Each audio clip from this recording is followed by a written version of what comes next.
오늘은 1950년 6월 25일 새벽 4시에 북한 군들이 탱크를 앞세우고 남침을 한 지 꼭 67년이 되는 날입니다. 제가 그때 10살이었기 때문에 아주 그 당시에 일어난 일들을 아주 생생하게 저는 기억을 하고 있습니다. 이 6.25 전쟁은 인류 역사상 가장 비참한 전쟁입니다. 우리가 원수하고 싸우는 게 아니고 형제끼리 싸우는, 동족이 서로 죽이고 죽는 가장 어리석고 가장 저주스럽고 가장 비극적인 전쟁이 바로 6.25 전쟁입니다. 휴전 후에도 전쟁이 재발될 위험이 많았습니다만은 60여 년 동안 전쟁 없이 지나온 것 생각하면 참 어떻게 보면 기적이라고 할 수가 있죠. 하나님의 은혜로 우리가 평화를 누리고 살아왔습니다. 이렇게 은혜를 베풀어 주신 하나님께 감사와 영광을 올려드리십시다. 전쟁은 하나님의 손에 있어요. 하나님의 심판이에요. 저주예요. 하나님께서 우리에게 이렇게 은혜를 베풀어 주셔서 전쟁이 날 듯 하면서도 안 나게 하신 하나님, 얼마나 감사한지 모르겠어요. 하루속히 이 나라가 복음으로 통일이 돼서 이제는 전쟁의 위협을 모르는 아주 평화로운 나라가 되기 위해서 열심히 기도해 주시기를 바랍니다. 오늘 본문 요한복음 7장 1절에 보면 그 후에 예수께서 갈릴리에서 다니시고 유다에서 다니려 아니하심은 유대인들이 죽이려 함이로라 그랬습니다. 이스라엘 나라는 크게 둘로 나누어져 있어요. 북쪽은 갈릴리 지방, 남쪽은 유다 지방, 그 중간에 사마리아 지방이 있죠. 이 유다 지방에 예루살렘이 있어요. 예루살렘이 수도고 또 종교의 중심지입니다. 그런데 예수님은 주로 이 갈릴리 사람들 중에서 제자들을 고르셨고 또 이 갈릴리 지방에서 사역을 하셨어요. 그래서 많은 사람들은 예수님을 갈릴리 사람이라고 오해를 하기도 했습니다. 그래서 사람들이 예수님을 가리켜서 메시아가 아니냐, 그리스도가 아니냐 그럴 때 어떻게 갈릴리 지방에서 메시아가 날 수 있느냐 이렇게 이제 반문을 하기도 했죠. 그러나 마태복음 1장에 보면 예수님은 분명히 성령으로 동정녀 몸에 잉태되시어서 유대 땅 베들레헴에서 탄생하셨다는 걸 기록하고 있습니다.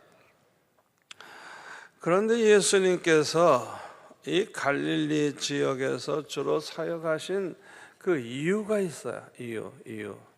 1절 말씀을 보면 유대인들이 죽이려고 하기 때문이라 그랬어요. 유대인들이 죽이려고 하기 때문에. 그래서 주로 갈릴리 지방에서 사역을 하신 것입니다. 이것은 예수님이 그들을 두려워하거나 죽음이 두려워서 그렇게 하신 거 아니에요. 6절의 말씀대로 예수님의 때가 아직 이르지 아니했기 때문입니다.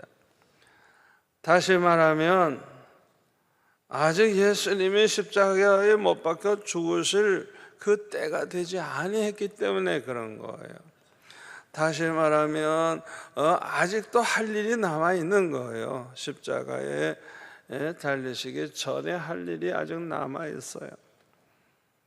그래서 예수님께서 유대 땅으로 가지 아니하시고 갈릴리 지방에서 주로 사역을 하신 것입니다. 우리 예수님은 전지전능하신 하나님이십니다. 그래서 과거, 현재, 미래까지 다 아시는 분이에요. 사람의 속을 다 꿰뚫어 보고 계시는 분이에요. 그러므로 예수님은 지금 유대 땅에 가서 사역을 하면 죽을 수도 있다는 걸 아셨어요. 여러분이 이런 경우를 당한다고 하면 어떻게 하시겠어요? 우리는 예수님의 말씀대로 하면 돼요. 마태복음 10장 23절에 보면 이 동네에서 너희를 박해하거든 저 동네로 피하라. 내가 진실로 너에게 이르노니 이스라엘의 모든 동네를 다 다니지 못하여서 인자가 오리라. 주님이 이렇게 말씀하셨어요. 이 동네에서 박해를 하면 저 동네로 가라는, 또 그 동네에서 또 박해하면 또 다른 데로 가라는 거예요. 예수님 말씀이에요. 예수님께서 왜 이렇게 말씀하셨을까요? 우리가 복음을 전하다가 붙잡혀서 순교하는 건 영광이죠. 그러나 내가 거기 가면 죽는다는 걸 알면서도 갈 필요는 없죠. 붙잡히면 순교해야 하지만 그보다 더 중요한 것은 복음을 한 사람에게라도 더 전해서 더 많은 사람 구원하는 것이 더 중요하기 때문인 것입니다. 북한에서 순교한 그런 성도들도 많이 있습니다만은 남한으로 피난온 교역자들과 성도들 때문에 빈약했던 남한 교회들이 크게 부흥하게 됐고 아주 세계에서 가장 잘 모이고 가장 기도 많이 하고 가장 전도 많이 하고 선교 많이 하는 그런 나라가 됐어요. 그래서 이제는 전 세계 모든 교회가 한국 교회 와서 배우려고 하고 있어요. 이 얼마나 감사한 일입니까? 아멘. 여러분, 북한 교회가 내려오기 전에는요 부산에도 교회 몇 없었어요. 초랑교회, 부산진교회, 중앙교회 몇 개밖에 없었어요. 불과 몇 개 안 돼요. 서울에도 마찬가지예요. 교회 별로 없었어요. 그런데 북한 성도들이 내려옴으로 말미암아 교회가 그냥 몇 배로 생겨나고 부흥이 되고 오늘날 그냥 전 세계에서 가장 뜨거운 한국교회가 된 거예요. 아멘. 북한에서 다 죽으면 끝났지만은 남한으로 왔기 때문에 이런 놀라운 일이 일어난 것입니다. 오늘 본문 2절부터 4절까지 보면 유대인의 명절인 초막절이 가까운지라 그 형제들이 예수께 이르되 당신이 행하는 일을 제자들도 보게 여기를 떠나 유대로 가소서. 스스로 나타나기를 구하면서 묻혀서 일하는 사람이 없나니 이 일을 행하려 하거든 자신을 세상에 나타내소서. 예수님의 형제들이 이런 말을 했어요. 이 초막절은 유대인들의 큰 명절인 유월절, 오순절, 초막절, 장막절이라고도 하죠. 이 셋 가운데 하나가 초막절이에요. 이 장막절은 이스라엘 사람들이 광야에서 40년 동안 고생하던 생활을 기념하는 절기로서 온 가족이 광야에 나가서 천막을 치고 뜨거운 광야에서 한 주간을 생활을 하는 것입니다. 그래서 한 주간 동안 하나님 말씀을 읽고 토론을 하고 예배를 드리고 기도도 하고 그러면서 은혜 가운데 보내는 아주 중요한 명절입니다. 이 초막절이 되면은 많은 사람들이 이제 예루살렘에 모였어요. 12살 이상은 다 갔거든요. 이렇게 사람들이 많이 모였을 때 예수님께서 오병이어로 5,000명 먹이던 그 기적을 몇만 명 먹여보세요. 어떤 일이 벌어질 것 같아요? 아마 그 영향은 대단할 거예요. 그래서 예수님의 형제들이 예수님께 이제 말씀을 드리는 거예요. 당신이 행하는 일을 제자들도 보게 여기를 떠나 유대로 가소서, 저 남쪽으로 좀 가소서, 스스로 나타나기를 구하면서 묻혀서 사는 사람이 없습니다. 이 일을 행하려 하거든 자신을 세상에 나타내소서, 이러면서 예수님에게 그 동생들이 말을 했습니다. 왜 이 말을 했을까요? 이 동생들은 사람들이 예수님을 막 그냥 임금으로 모시려고 하는 걸 봤거든요. 그러니까 예수님이 출세하면 자기들은 이제는 가난에서 벗어나게 되고 자기들도 출세하게 될 것이 아니겠어요? 아마 그 생각을 좀 한 것 같아요. 그러면 이제 이들이 이렇게 생각한 것이 옳은 것 같지만은 5절에 보니까 사도 요한은 이렇게 말해요. 그들이 예수님을 믿지 아니했기 때문이라 그랬어요. 이 말은 그들이 예수님의 메시아인 줄을 100% 몰랐거나 믿지 아니했기 때문에 그렇게 말씀한 게 아니에요. 예수님의 형제들은 유대인들처럼 예수님을 메시아라고 이렇게 생각을 좀 하긴 하지만은 잘못된 메시아관을 가지고 있었기 때문에 그래요. 그들이 믿고 생각하고 있는 메시아는요, 다윗 왕이나 모세와 같은 그런 메시아가 나와가지고 유대 나라를 세계 최강의 나라로 만들어주는 그런 정치적인 메시아, 그런 메시아로 생각을 했던 것입니다. 예수님의 형제들이나 유대인들은 이사야 53장에 나오는 고난받는 메시아를 믿지 아니했어요. 아예 받아들이지도 않고요, 아예 생각하기도 싫어했어요. 말도 안 된다. 메시아가 그렇게 고난을 당한다는 게 말이 되냐 말이죠. 그래가지고 자기네들 좋을 대로 생각했지 성경에 있는 말씀이지만은 받아들이지를 않았어요. 이것이 아주 큰 실수요 잘못입니다.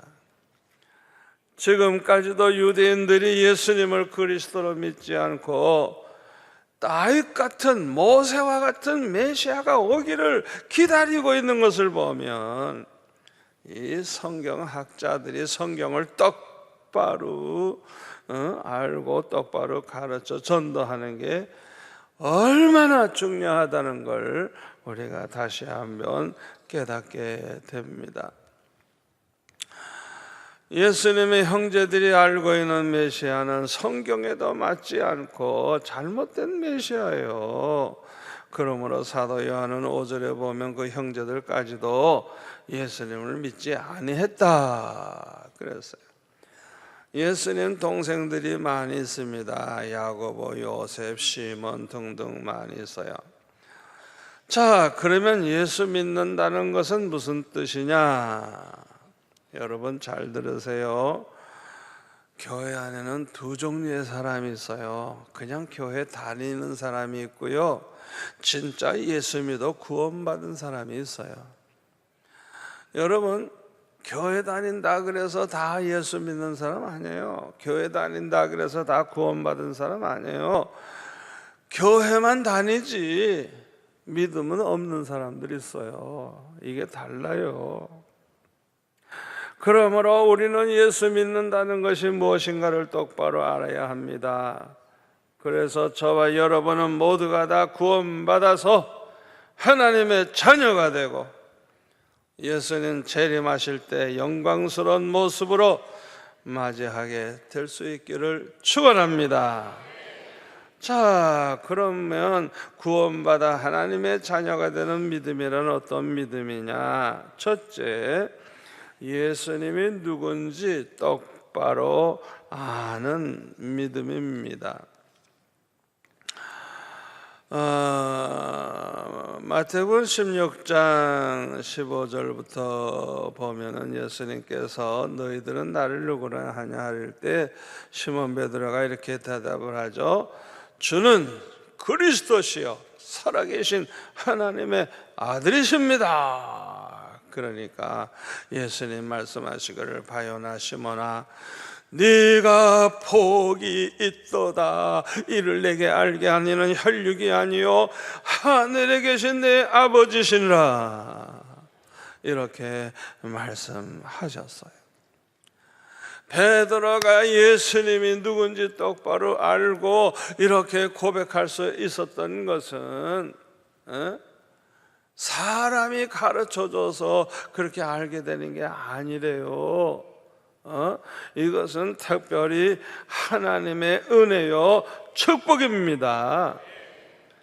아멘. 예수님은 하나님의 아들이시기 때문에 전지전능하신 창조주이십니다. 우리의 생사화복을 주장하시는 절대주권을 가지신 분입니다. 우리를 사랑하셔서 우리를 대신해서 십자가에 못 박혀 죽으심으로 우리의 모든 죄를 다 대속해 주신 분입니다. 어제나 오늘이나 영원토록 동일하신 신실하신 주님이십니다. 성품이 신실하시고 주님의 말씀도 신실합니다. 그러므로 주님의 말씀은 진리요 말씀대로 반드시 됩니다. 우리 하나님은요 변함이 없어요. 주님은 변함이 없어요. 한번 택해 주셨으면 절대 버리지 않고 떠나지 않는다고 말씀하셨어요. 그뿐만 아니라 예수님은 완전하신 분입니다. 말과 생각과 행실과 모든 능력과 계획과 지식과 능력 모든 게 완전하신 분이에요. 하나님의 성품도 완전하고 사랑도 완전하고 아멘. 실수가 없으신 분이에요. 후회가 없으신 분이에요. 절대로 패배하는 일이 없어요. 아멘.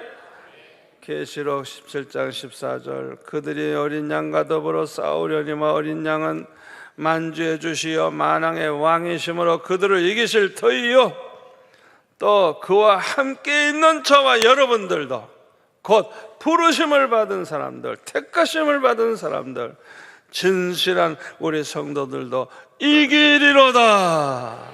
이기리로다. 여러분 이 말씀 꼭 붙잡고 사세요. 아이고 우리는 이렇게 약한데 세상은 너무 험악한데 아이고 내가 어떻게 이기나 내 힘으로는 못 이겨요. 그러나 우리가 주님과 함께 있으면 아멘 우리를 불러주시고 택하여 주신 주님과 함께 있으면 이깁니다. 이깁니다. 두 번째로 우리를 구원받게 하고 하나님의 자녀가 되게 하는 믿음은 예수님을 사랑하는 믿음이에요. 하나님을 경외하고 사랑하듯이 예수님을 경외하고 사랑하는 믿음입니다. 그래서 우리의 믿음과 주님께 대한 사랑은 언제나 정비례한 거예요. 믿음이 약한 사람은 주님 사랑하는 마음이 별로 없어요. 그러나 은혜를 받아가지고 믿음이 좋으신 분들은 주님을 사랑하되 마음을 다하고 목숨을 다하고 뜻을 다해서 사랑합니다. 아멘. 믿음의 사람들은 주님을 사랑하기 때문에 주님의 말씀대로 살려고 하고 주님의 뜻대로 살려고 하고 주님을 기쁘시게 해드리려고 하고 주님을 위해 받는 고난을 영광으로 생각을 하기 때문에 순교를 영광으로 생각합니다.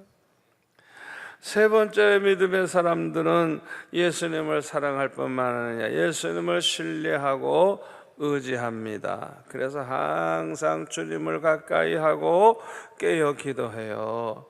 모든 문제를 주님께 가지고 갑니다.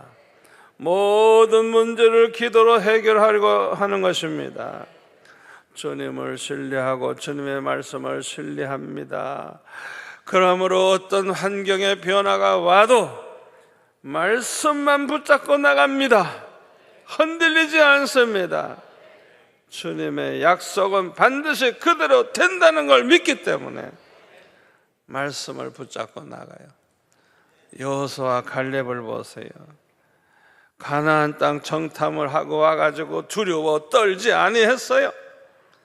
가나안 땅이 아무리 강대국이 있어도 상관없어요. 하나님이 주신다 하면 주시는 거예요. 이긴다 하면 이기는 거예요.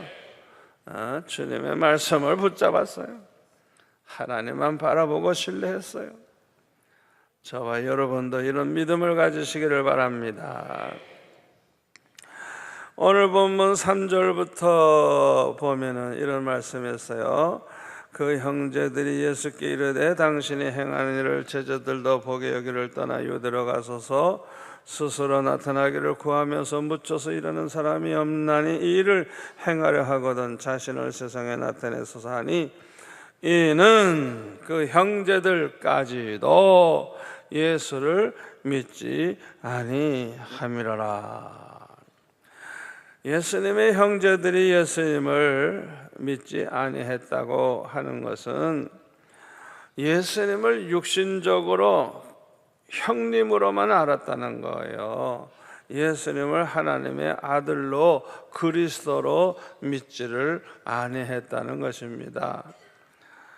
그러므로 예수님을 무슨 경외하는 마음, 그 하나님을 신뢰하고 의지하듯이 예수님을 신뢰하고 의지하는 그런 믿음이 없었어요. 참 안타까운 일이죠. 누구보다도 예수님을 더욱 잘 믿을 것 같은데 사실은 그렇지 않았습니다. 그래서 사도 바울은요, 우리가 예수 믿어 구원받게 되는 것은 전적으로 하나님의 은혜로 구원받는다 그랬어요. 아멘. 에베소서 2장 5절 보면 오직 은혜로 구원을 받은 것이라 그랬어요. 여러분은 진심으로 예수님을 믿습니까? 여러분은 가장 큰 은혜를 받은 분들입니다. 예수님의 형제들뿐만 아니라 예수님의 제자들도 예수님이 장차 유대인의 왕이 되리라 생각을 했어요. 그러므로 예수님께서 힘없이 원수들에게 끌려가셔서 고난을 당하시는 것을 보는 순간에 그들의 꿈은 산산조각이 나고 말았어요. 믿음도 흔들리게 되는 됐던 것 같습니다. 그래서 베드로는 3번이나 모른다고 부인을 하고 다른 제자들은 다 도망을 갔고 예수님이 부활하신 후에도 숨어서 두려움에 사로잡혀서 벌벌 떨면서 그렇게 지냈어요. 자기 생각대로 안 됐기 때문에 그래요. 이 제자들은 사도행전 1장 6절에 보면 예수님이 승천하시는데 그 직전에 이렇게 질문합니다. 주께서 이스라엘 나라를 회복하심이 이때니까 주님이 유대의 왕이 돼서 이 나라를 회복하심이 이때니까. 아니, 지금 예수님 승천하시기 직전에도 이런 질문을 해요. 글쎄, 이들이 성령의 충만함을 받기 전까지는 이 잘못된 생각을 깨닫지를 못했어요. 지금도 이스라엘 사람들이 깨닫지 못하고 있죠. 이 잘못된 생각, 이 깨닫고 고치는 게 이렇게 어렵다는 걸 알 수가 있어요. 성경을 똑바로 알고 믿는 것이 너무나도 중요합니다. 아멘. 고린도후서 11장 4절에 보면 사도 바울은 이단을 이렇게 정의했어요. 만일 누가 가서 우리가 전파하지 아니한 다른 예수를 전파하거나 혹은 너희가 받지 아니한 다른 영을 받게 하거나 혹은 너희가 받지 아니한 다른 복음을 받게 할 때에는 너희가 잘 용납하는구나. 다시 말하면 이단이 뭐냐? 우리가 믿는 예수님이 아니에요. 다른 예수를 정하고 우리가 받은 영, 성령이 아니고 다른 영을 받게 하고 우리가 받은 복음이 아니라 다른 복음을 전하는 게 이단이에요. 여기에서 조심해야 될 게 있습니다. 아주 중요한 얘기입니다. 정신 바짝 차리고 들으세요. 이단이라고 그래가지고요, 우리와 완전히 다른 게 아니에요. 99%가 같아요. 여러분 그거 아셔야 돼요. 99% 같아도 1%만 달라도 이단입니다. 이 사실을 알아야 돼요. 이건 너무너무 중요합니다. 여러분 우주선을 발사할 때 99% 완전한데 1%를 실수해 보세요. 그 1% 때문에 중간에 폭발해 버리는 거예요. 그걸 알아야 돼요. 제가 왜 이런 말을 하느냐? 야고보서 2장 10절에 보면, 우리 이거 중요하니까 우리 다 같이 읽읍시다. 누구든지 온 율법을 지키다가 그 하나를 범하면 모두 범한 자가 되나니 간음하지 말라 하시니가 또한 살인하지 말라 하셨은즉 네가 비록 간음하지 아니하여도 살인하면 율법을 범한 자가 되느니라. 99가지를 다 지켰어도 하나만 안 지켜도 그 사람은 죄를 범한 자가 된다는 말입니다. 여러분 요새 네이버에 들어가면 가장 그 조회하는 숫자가 많은 사람이 누구냐? 김기동이라고 하는 사람이에요. 귀신을 몇십만 명 귀신 들린 사람 고쳐주고 난리를 치는 사람이에요. 그런데 여자 문제, 돈 문제 이런 것 때문에 난리가 나서요.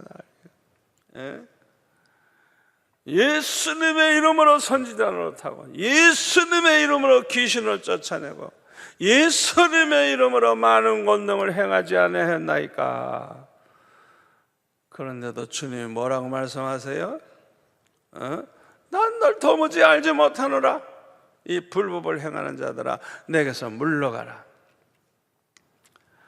여러분 김기동 씨가 우리하고 100% 다르게 설교하고 100% 다르게 믿는 줄 알아요? 아니에요. 99.9%가 다 같아요. 그런데 무슨 소리 하는 줄 알아요? 창세기에 아담과 하와가 가인과 아벨을 낳기 이전에도 사람이 있었대. 성경에도 없는 소리를 하는 거예요. 그 사람이 좀 덜았나 봐. 성경에 없는 걸 믿어.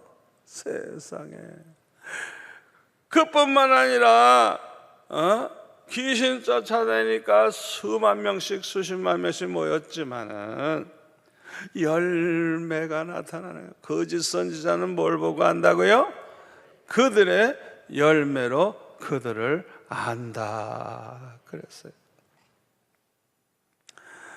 우리 주의 종들이 항상 조심해야 될 게 그거예요. 이성 문제, 돈 문제, 명예 문제, 예? 그렇게 유명했던 목사가 말이죠, 여자 관계가 드러나니까 한순간에 끝. 한순간에. 또 목사가 돈이 많으면 문제야. 돈이 많으면 문제야. 하늘에 쌓아두라 그랬지 누가 땅에다 쌓아두라 그랬어. 이건 말씀대로 안 사는 사람이에요. 하나님 뜻대로 살지 않는 사람. 그러니까 하나님이 기뻐하시겠어요.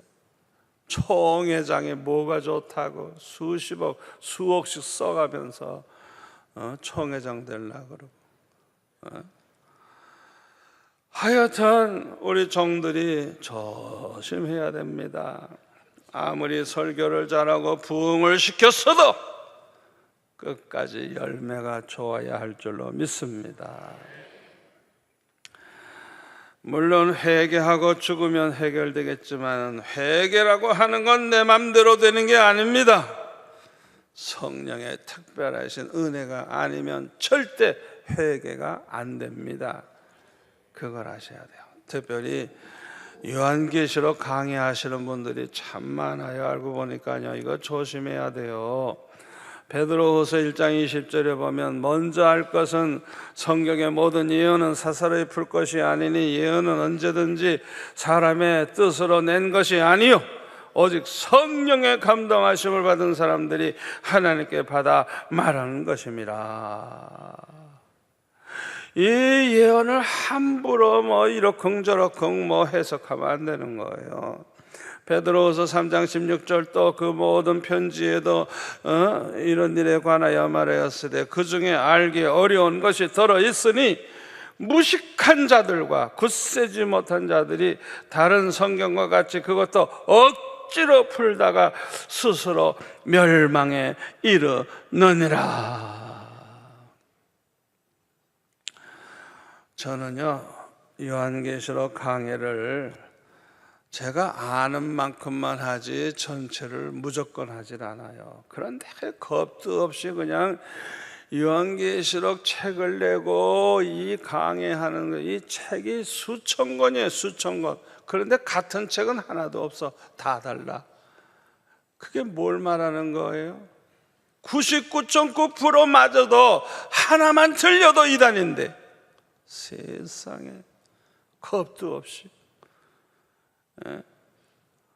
겁도 없이 그렇게 함부로 그냥 자기가 다 아는 것처럼 그렇게 함부로 설교하고 함부로 그렇게 해석을 해요.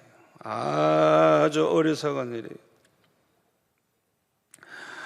오늘 본문 6절에 보면 예수님께서 이르시되 내 때는 아직 이르지 아니하였거니와. 내 때, 예수님의 때, 예수님이 십자가 지실 때를 가리킵니다. 그런데 누가복음 7장 51절에 보면 예수께서 승천하실 기약이 차감해 예루살렘을 향하여 올라가기로 굳게 결심하시고. 왜 예루살렘에 올라가신다고요? 때가 됐어요. 때가 됐어요.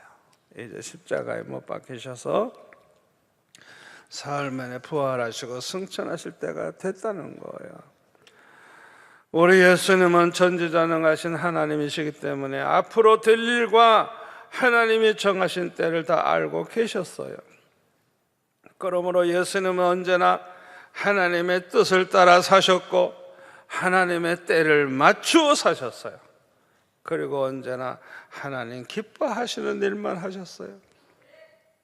그래서 요한복음 8장 29절에 보면 나를 보내신 이가 나와 함께 하시도다. 나는 항상 그가 기뻐하시는 일을 행함으로 나를 혼자 두지 아니하셨느니라. 저와 여러분도 예수님을 본받아야 할 줄 믿습니다. 하나님의 뜻대로만 살고 하나님 기뻐하시는 일만 행하면서 살아갈 수 있기를 바랍니다. 우리가 이렇게 살 때 하나님은 우리와 항상 함께 해 주실 뿐만 아니라 가장 좋은 길로 인도하시고 가장 좋은 것을 주시고 가장 좋게 인도해 주시고 축복해 주실 줄로 믿습니다. 기도하겠습니다. 아버지 하나님 감사합니다. 오늘 주신 말씀 얼마나 중요한 말씀인지요. 우리 마음에 깊이 새겨서 실수하는 일이 없게 하시고 잘못된 일에 아버지 하나님이여 허송세월 보내지 않게 하여 주옵소서. 성경을 똑바로 알고 똑바로 믿고 끝까지 승리하게 도와 주옵소서. 예수님의 이름으로 기도하옵나이다. 아멘.